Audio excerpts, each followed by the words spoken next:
আমার এই দুদণ্ড শান্তি দিয়েছিল নাটোরের বনলতা সেন। আজ আমার সঙ্গে রয়েছেন বনলতা সেন নাকি বিশাখা, জানবো কোরবানি ঈদে মুক্তিপ্রাপ্ত সিনেমা বনলতা সেনের প্রখ্যাত অভিনেত্রী মাসুমা রহমান নাবিলার কাছ থেকে। আপু, আপনি কি বনলতা সেন নাকি আসলে বিশাখা, কি মনে হয়? আমি কখনো বনলতা সেন, কখনো বিশাখা, কখনো হয়তো এক অজানা কেউ। সবচেয়ে বেশি রহস্যময় চরিত্র কোনটি, জীবনানন্দ দাশ নাকি বনলতা সেন নাকি মহিন আপনার দৃষ্টিতে? আমার কাছে জীবনানন্দ দাশ মনে হয়। কারণ এই মানুষটা না আসলে এক অজানাই রয়ে গেল। এত অন্তর্মুখী একজন মানুষ ছিল, যার ভেতরে হয়তো অনেক কথা, অনেক আ আম কি বলবো? সংশয়, আবার অনেক আত্মবিশ্বাসও হয়তো থেকে থাকতে পারে।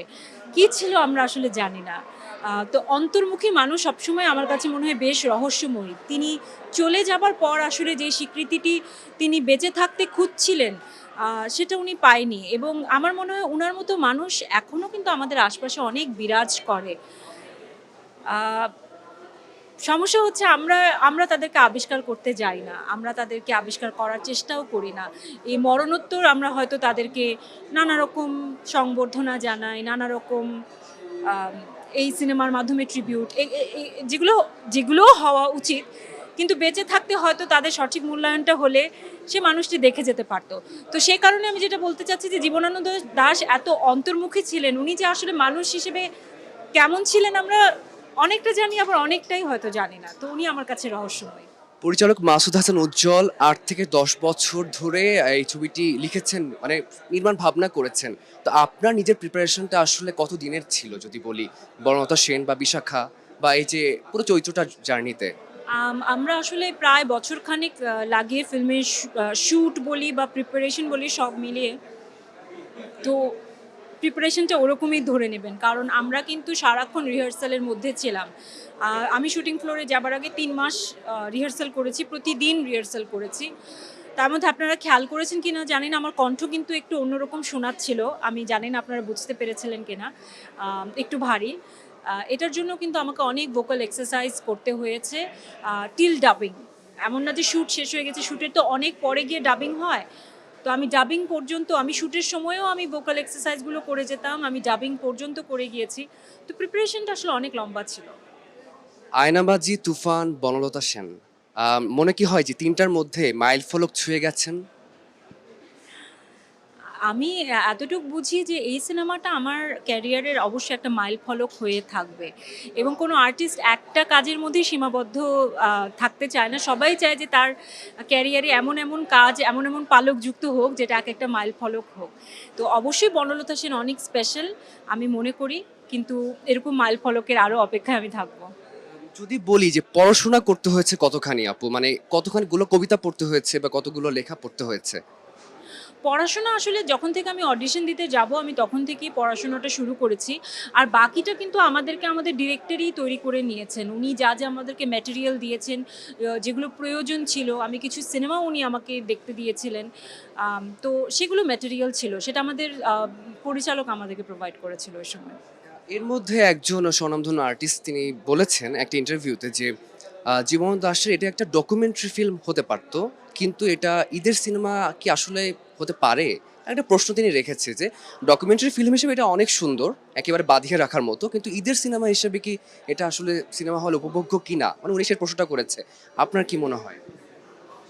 প্রথমত ডকুমেন্টারি সিনেমা বলতে আমি যেটা বুঝি, এই সিনেমাটা ডকুমেন্টারি নয় first of all. Second of all, আমাদের এই সিনেমা ঈদে মুক্তি পেয়েছে এবং ঈদে আমরা এমন এমন এমন এমন দর্শক পেয়েছি আমাদের সিনেমার। বিশেষ করে আমি একটা শ্রেণী বলতে চাই যারা প্রবীণ। আমরা কিন্তু যখনই হল ভিজিট করেছি, আমি ২-৩টা হল ভিজিট করেছিলাম ঈদের শুরুতে। আমি দেখেছি যে তারা এত আনন্দিত এরকম একটি সিনেমা দেখে। তারা না এমন জেনারেশনের যারা হচ্ছে, যাদের কৈশোর, যৌবন, তারুণ্য কেটেছে হচ্ছে, তাদের জন্য তাদের সময় কিন্তু ফেসবুক, টিকটক ছিল না। তাদের এন্টারটেইনমেন্টই ছিল আড্ডায় বসে তারা আবৃত্তি করতো। "এই তুই এই কবিতাটা একটু আবৃত্তি করতো, এই তুই ওই গানটা একটু ধরতো, এই তুই একটু হারমোনিয়ামে বসতো।" এটা ছিল তাদের আড্ডার একটা মানে মূল অংশ। তাদের জন্য এই সিনেমাটা একটা ট্রিট। আমি হল ভিজিট করার আগে আমি না ভাবিনি যে আরে আসলেই তো মানে আমি যে প্রবীণ দর্শক বলছি এদের বয়স কিন্তু দেখা যাচ্ছে 60 আপ 70 আপ, ইনারা এসেছেন ঠিকমতো হাঁটতে পারছেন না, বাট ওনারা অনেক উপভোগ করেছেন। তো আমার কাছে মনে হচ্ছে ওনারাও তো আমাদের দেশের সিটিজেন এবং আমাদেরও দায়িত্ব আছে ওনাদের এন্টারটেইন করা। ওনারা ঈদে আসছেন, উপভোগ করছেন, ওয়াই নট। এবং নট অনলি দ্যাট, আজকে আমার এখানে সাদিয়া এমান আসলো, আমি এখানেও বলছিলাম যে শি ইজ ভেরি ইয়াং, ও জেনজি বিলং করে, একটা জেনজিও ও যেভাবে আমি দূর থেকে শুনছিলাম ও যেভাবে আমাদের ফিল্মটা শুরু থেকে শেষ পর্যন্ত ন্যারেট করছিল ওর অনুভূতি, এটা তাকে ছুঁয়ে গেছে। তার মানে কি এটা তো প্রত্যেক জেনারেশন উপভোগ করছে। সাদিয়া বললো ওইটা আরেকবার দেখতে চায়, আমি শুনলাম এখানে রনি ভাইও বলছিল আমি সিনেমাটা আরেকবার দেখবো, আরেকবার দেখলে আরও হয়তো নতুন কিছু আমি আবিষ্কার করবো বা ভাববো বা আমাকে ভাবাবে। তো আমি তো কোনো অংশে মনে করছি না যে ঈদের সিনেমা হওয়ার যোগ্য নয়। আয়নাবাজির সময় যে গানটা আপনি বলেছিলেন একটা সিনে যে যতদিন নদী থাকে ততদিন আসবো, আবার এখানে বনলতা সেনে হচ্ছে কোথাও কেউ নেই। তো গান দুটি আমার মনে হয় যে একেবারে চিরবহমান থাকবে। আপনার কাছে কি মনে হয়?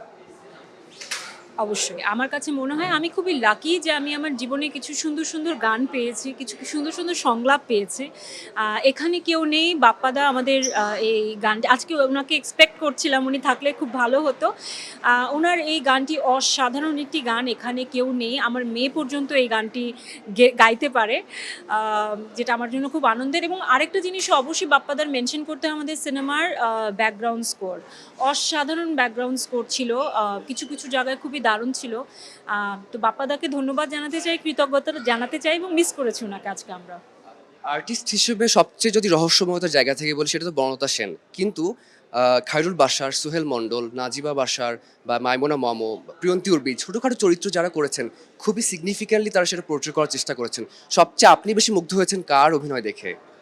প্রত্যেকের, সত্যি কথা বলতে আমি হলে দেখবার আগে এটা আমি উজ্জ্বল ভাইয়ের অফিসে দুবার দেখেছি।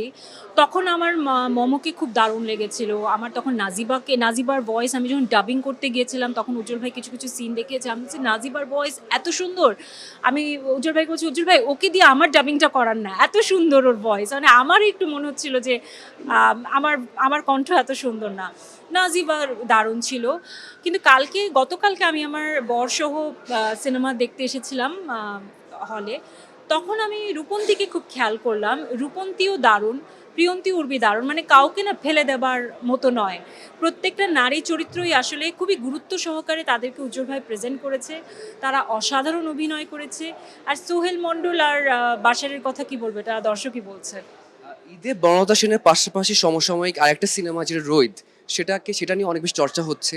সবাই বলছে যে এই দুটো সিনেমা দেখতে আসতে হলে পড়াশোনা করে আসতে হবে। সো এই বিষয়টাকে আপনি কিভাবে দেখছেন আপু, যে পড়াশোনা করে এন্টারটেনমেন্ট পেতে হবে, বিষয়টা আসলে কি মানে কেমন? আই ডোন্ট নো, মানে পড়াশোনা করে আহ, আমার কাছে মনে হয় যদি আমাকে জিজ্ঞেস করেন হয়তো মাঝে মাঝে আমার মনে হতে পারে যে কিছু একটা কোনো একটা সিনেমা আমাকে খুব ইন্ট্রিগ করছে, এটার জন্য একটু রিসার্চ করতে হবে, করে যাই। আবার কারো কাছে মনে হতে পারে ধুরো এত রিসার্চ কেন করব। এটা আসলে ব্যাপারটা এক একজনের ক্ষেত্রে এক এক রকম, এটা খুবই আপেক্ষিক একটি বিষয়। আবার এরকমও হয় যে সিনেমাটা দেখার পর আরও যে জিনিসটা আমার সাথে খুব হয়, আমি কোনো একটা ফিল্ম দেখার পর সেটা ফিল্ম দেখার পর অনেক রিসার্চ করি, এটা কেন বললো, ওটা কেন হলো, কোথায় শ্যুট হলো, বা ওই অ্যাক্টরের ডিটেলস। আমার কাছে তো সিনেমাটা মনে হয় যে সিনেমা দেখবার আগে এবং পরে এটা এই এই যে একটা পুরো জার্নি, শুধু হলে 3 ঘন্টা দেখে চলে গেলাম না, তার আগে পরের জার্নিটাও খুব মজার। সেটা শুধু যাতায়াত আর পপকর্ন খাওয়া পর্যন্ত না, সেটা ধরেন পর দিন পর্যন্ত গড়াতে পারে। আমার কাছে এই এক্সপিরিয়েন্সটা খুব দারুণ লাগে। এবারের ঈদে তো বনলতা সেন ছাড়াও রকস্টার, রোহিত, মালিক, পিনিক আরও অনেক সিনেমা মুক্তি পেয়েছে। আপনার কোনটা কোনটা দেখা হয়েছে, বা সব মিলিয়ে বাংলা সিনেমার পালে যে একটু সুবাতাস বইছে, সবশেষ দর্শকদের উদ্দেশ্যে যদি কিছু বলার থাকে? এখন পর্যন্ত আসলে আমি আমার সিনেমা নিয়ে এত দৌড়াদৌড়ির মধ্যে আছি, আমার অন্য সিনেমা দেখার সুযোগ হয়নি। নর্মালি প্রত্যেক ঈদে আমি সকল সিনেমা দেখার চেষ্টা করি শুরু থেকেই। এবার হয়নি দেখে আমার খুব কষ্টও লাগছে, বাট আমি অবশ্যই দেখে নেব। আজকে অনেকের সঙ্গে প্ল্যান করছিলাম যে রকস্টার দেখতে যাব। তো অফকোর্স আমি সবগুলো সিনেমাই দেখব। আর দর্শকদের বলবো যে সত্যি কথা বলতে বনলতা সেন ঈদের কথা তুললেন যে ঈদে, অনেকে বলছি ঈদে কেন, ঈদে আসলে রিলিজ করবার সাহস আমরা এ কারণেই পেয়েছি কারণ আমরা বুঝতে পেরেছি যে দর্শক এখন অনেক বেশি রেডি সকল রকমের সিনেমার জন্য, সব রকম সিনেমার স্বাদ নেবার জন্য।